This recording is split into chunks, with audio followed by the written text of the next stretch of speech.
Hello mga mi, special sa mga pet lovers. At dahil nga huling gabi na namin magkakasama magkakapatid, din napagpasyahan namin na kumain sa labas.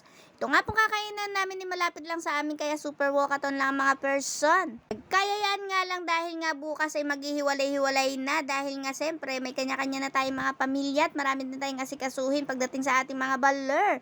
Kaya naman po kami kumain sama-sama ng at talagang nagbanding. Sinulit namin ng mga oras na yan dahil nga matagal na naman kami magkita-kita, o diba? Ito nga pong kakainan namin ay hideout. Nakakatuwa nga po dito dahil pwede po dito ang bata. At dahil first time nga din nilang pupunta dito kaya sobrang happy at excited, o diba? Nakakatuwa nga at ako'y nakapunta nga dito ng mga nakaraang gabi na kasama ko ang mga friend ko. Sobrang salamat sa inyo. At sa ngayon nga po ay second time ko nang pupunta dito kaya sinabi ko sa kanila na maganda nga ito at maraming mga food na pwede kang pagpilian. Tapos sarap din ang kanilang pagkain katulad ng mga sisig at saka nachos at saka iba pa, o diba? At nang nakarating na nga kami, super kap-kap lang po si kuya at baka mamaya nga kung ano-ano mga kargadang mga dala-dala nila, o diba? Charot! So, pagpasok nga namin, umakyat nga agad kami dahil nga may table na kami doon dahil naandun na nga yung aking sister Raka naghihintay sa amin. Di na nga kami nahirapan kumuha ng mga lamesa dahil nga hindi naman masyadong matao ng mga araw na iyan. O diba? Sobrang luwag. Text ko lang yung mga food na pwede nilang ihain sa inyo kung gusto nyo. Diba? May milk tea rin din sila dito, pizza at kung ano-ano pa. Sinasabi ko nga sa inyo, hindi naman to talaga inuman lang talaga. Kainan din po ito mga memi ko, kaya kung kayo ay malapit dyan, eh sige na, gora na kayo.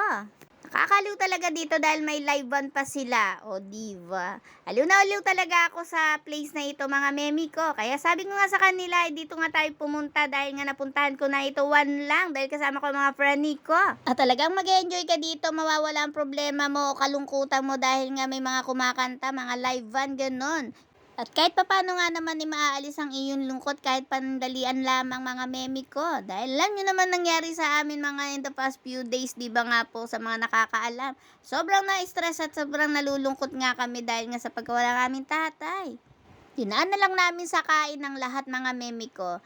Dahil ganun pa man eh, syempre nagpapasalamat pa rin kami dahil kami ay nagkatipon-tipon magkakapatid na kumpleto kami mga inay ko. At dahil nga last day na namin ni maghiwalay-hiwalay na nga kinabukasan, syempre nakakalungkot dahil matagal na naman kami magkakasama-sama uli. Pero ang importante ay magkikita pa rin kayo kahit gaano kayo kalayo. Di man nung kadalas kayo magkita-kita, importante eh meron kayong communication, o diva. Yun talagang wag mawawala sa inyo magkakapatid, lalong-lalo na kung malayo kayo sa isa't isa. At dahil doon ay mapapawi din ang lungkot natin. Ganoon naman talaga mga meme ko dahil meron na tayong kanya-kanyang pamilya.